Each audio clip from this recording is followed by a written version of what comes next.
पोळी पोळी कशी बनवली बनवून दाखव. कृष्णा तू काय करतोयस? पोळी भाजी बनव. तुला कसं कळालं रे हे असे बनवतात म्हणून? कसं बनवलं सांग तू, दाखव मला, बनवून दाखव. हा दाखव, काय केलंस तू आधी. किती निरागस असतात ना हे लहान मुलं खरंच. रोज तो मला स्वयंपाक करताना बघतो, हो ना कृष्णा? आणि मग मम्मा काय करते यावर त्याचं पूर्ण लक्ष असतं. आणि बघा ना, अच्छा पप्पा बनवतात का? पप्पा नाही बनवत ना बाळा रे, स्वयंपाक घरात मम्मी बनवते ना. पप्पांना कधी बघितलंस तू?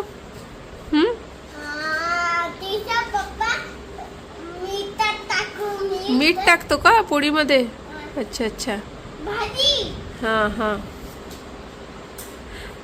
मम्मा भाजी बनवते, मम्मा पोळी बनवते. माझ्या कृष्णाला सगळं येतं बघा ना. कृष्णा बस झालं, झालंय बनवून. आता दे पप्पांना जेवायला, दे दे. अच्छा गॅस ऑन कर ना. Very good very good. Ready to serve. कृष्णाने भाजी पोळी बनवली.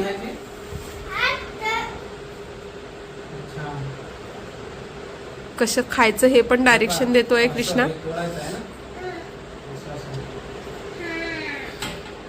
खूप छान बनवली कृष्णा.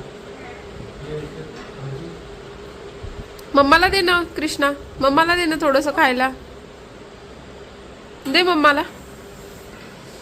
थँक्यू बेटा. कसं जेवू हे मला सांग तू, थोडीशी सांग ना कसं जेवायचंय. अच्छा अच्छा, असं जेवायचंय का? ही घ्यायची आहे पोळी, ही भाजीमध्ये असं करून खायचंय. Okay, thank you Krishna.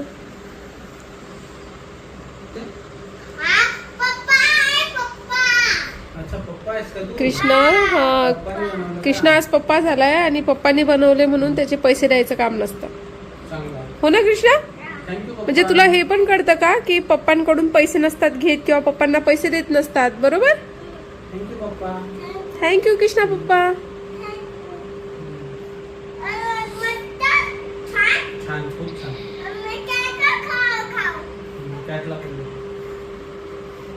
कॅट पण जेवण करायला आली आहे. कॅटला पण आवडलं बेटा जेवण बघ.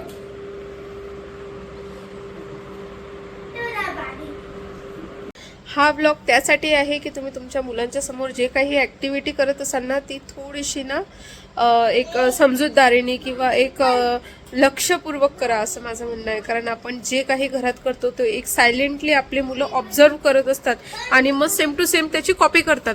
आपण जर काही चुकीचं वागलो आपल्या मुलांसमोर तो सेम टू सेम आपली मुलं आपल्याला तेच करून दाखवतात.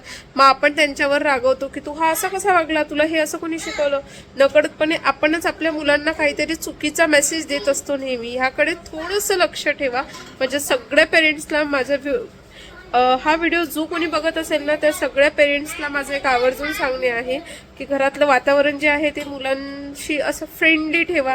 त्यांच्यासमोर भांडण करू नका. नवरा बायकोंमधले भांडणं हे तुम्ही मुलांच्या अब्सेन्समध्येच करावे असा माझा एक सांगायचं आहे तुम्हाला.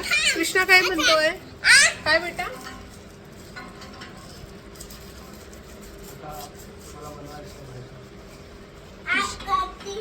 कृष्णाचे पप्पा जेवण बनवत आहेत. बस मला जेवायला देऊ नका, तुम्ही दोघंच उरकून घ्या. ओके. मम्मा रोज घरात स्वयंपाक करते हे कृष्णाला माहिती आहे म्हणून कृष्णाने आज त्याची कॉपी केलेली आहे, बरोबर?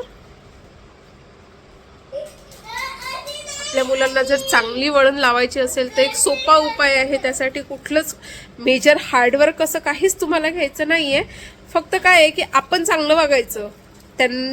तुम्हाला जर पाहिजे असेल की तुमच्या मुलांमध्ये हे गुण असावेत तर आधी तुमच्यात ते उतरवा गुण. म्हणजे काय की तुम्ही तसं वागा, ऑटोमॅटिकली तुमची मुलं तुम्हाला कॉपी करतील आणि तुमच्या मुलांना खूप चांगलं वळण लागेल, खूप चांगली सवय लागेल.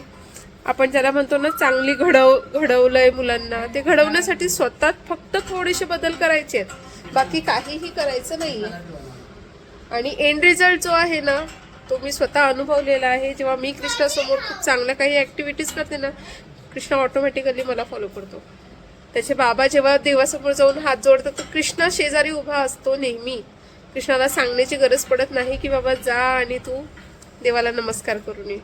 सो सांगायचं हेच की चांगली वळण लावायची असेल ना तर मुलांसमोर फक्त चांगले वागा, चांगल्या तुमच्या ॲक्टिव्हिटीज ज्या आहेत त्या पॉझिटिव्ह आणि चांगल्या ठेवा. तुमची मुलं पण खूप सुधारतील आणि खूप प्रगती करतील. Thanks for watching. माझे असेच व्लॉग बघण्यासाठी मला माझ्या यूट्यूब चॅनलला सबस्क्राईब करा. आणि तुम्हाला काही यात जर करेक्शन वाटत असेल तर मला कमेंटमध्ये सांगा की मी काय चुकीचं बोलले. कोणाच्या मनाला लागलं असेल तर त्यासाठी सॉरी. आणि good night, bye, take care.